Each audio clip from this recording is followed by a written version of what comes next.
Hello, my beautiful and lovely family. How are we doing today? Happy New Year to each and every one of us once again. I pray that this new year, all our plans shall come to fulfillment. The Lord shall order our steps according to His will in Jesus' name. Okay, so in this video, I'm going to be showing us how I make a very scrumptious and delicious egusi delicacy. Yes, I'm going to write down all the ingredients I used for this delicacy down in the description box below, so you can go ahead and look at it if you want to give this a try. So first, I started by prepping my tomatoes and peppers. I made use of scotch bonnet pepper, also known as rodo, and some shombo. So I actually blended this peppers until it was almost very smooth. Yeah, it was actually beyond roughly blended, so it was almost very smooth, and that was how I actually wanted the peppers to be. So keep on watching.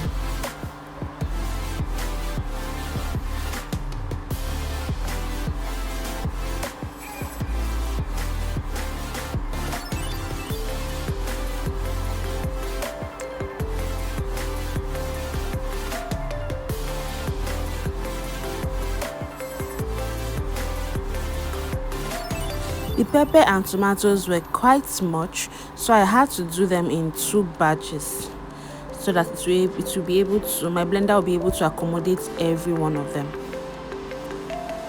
Please let me know if you're liking this video, if you're enjoying it so far.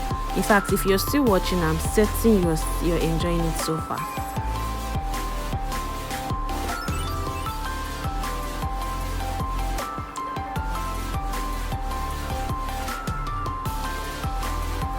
Okay, so I also added some ginger and garlic to this mixture.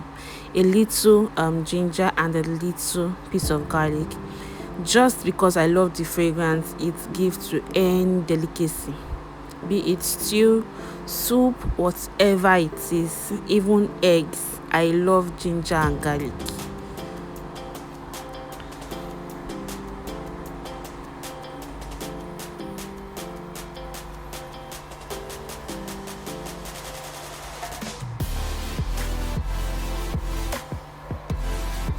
So after doing that, I had to light up my gas and allow it to cook. And mind you, you always have to clean your cooker while cooking. So while the tomatoes and pepper was boiling on fire, I had to I had to prep my protein.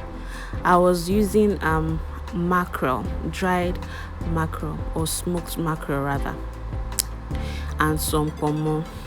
So yeah, some of the ingredients we have: the egusi, our key ingredients, some salt, crayfish, pepper, onion, iru, that's locust beans, and our blended pepper. So I started by adding a little portion of palm oil, also known as red oil. So I added it into the pot, and I noticed that from where my phone was, weren't going to actually get a great view, so I had to just improvise. So just bear with me, guys. When the oil was a little bit hot, I added in my onions, and then I allowed it simmer for a little second while I added in my locust beans as well. Guys, you really want to actually fry your locust beans for a little while. The fragrance it gives to the food is really sweet. So then I went ahead to add my blended and parboiled tomato and pepper mix. So this just actually, with the taste and the fragrance of the ginger and garlic farm, at this point it was already smelling amazing. Like, my kitchen was already scenting fine for me. So I allowed this to simmer for about 5 minutes because the tomato and pepper is already pre-cooked. So I allowed it to simmer for about 5 minutes before I went in with my crayfish, my pepper, my seasoning cubes as well. And then I stirred and combined.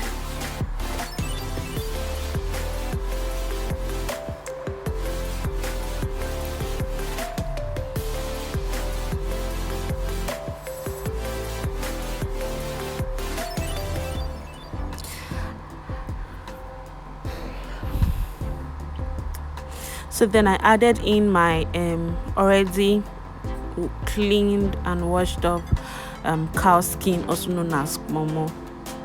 So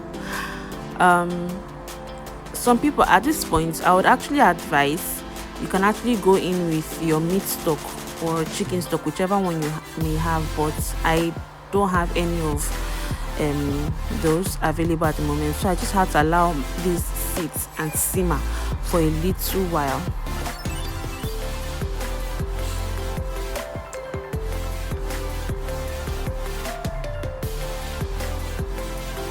So after that, I added a little bit of water at first so that it won't actually start burning, and then I went in with my salt. Please, you want to be very, very easy with your salt, like take it easy because high blood pressure is real, guys. So off camera I actually added a little bit of more water because it was already getting thickened, and you know it's egusi soup we're trying to prepare, not just stew. So my egusi, I had to mix it with a little bit of water, a pinch of salt, and then some onion. Then you want to go in like this, adding it in rolls or small balls. I actually love this kind of egusi. My mom would make this kind of egusi for us every festive season, like Easter or Christmas or New Year, name it. No matter the rice we cook in that house, whether white rice, whether jollof rice, fried rice, coconut rice, whatever kind of rice you're making, this egusi soup and afang or edikankong must be part of it. She doesn't joke with this soup. So I'm going to I actually started by using a spoon, but I was not enjoying it because I had to just go all native and use my hand, make use of my hand and do the thing very well to my taste. Let it be rough. And then I kept on doing this until I exhausted every single one of the egusi mixture which was in the bowl. And then I had to cover up and allow to simmer for about 5 minutes. Now mind you, I hadn't added my mackerel at this point, so you want to gently stir this mixture so that your balls don't start to fall off at this point. Then I added in my smoked mackerel and allowed to simmer for about another 5 minutes so that it can release its flavor. So now 5 minutes is gone and I just had to gently mix in my mackerel. So I don't want it to be too scattered, in as much as I just want to scatter. I don't want it to be too scattered. I want it to still be seen in the soup.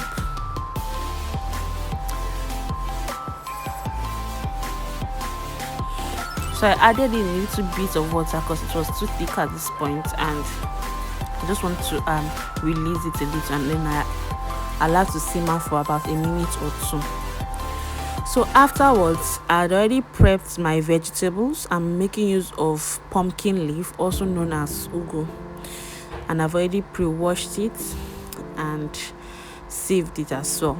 So now I'm just adding it, guys.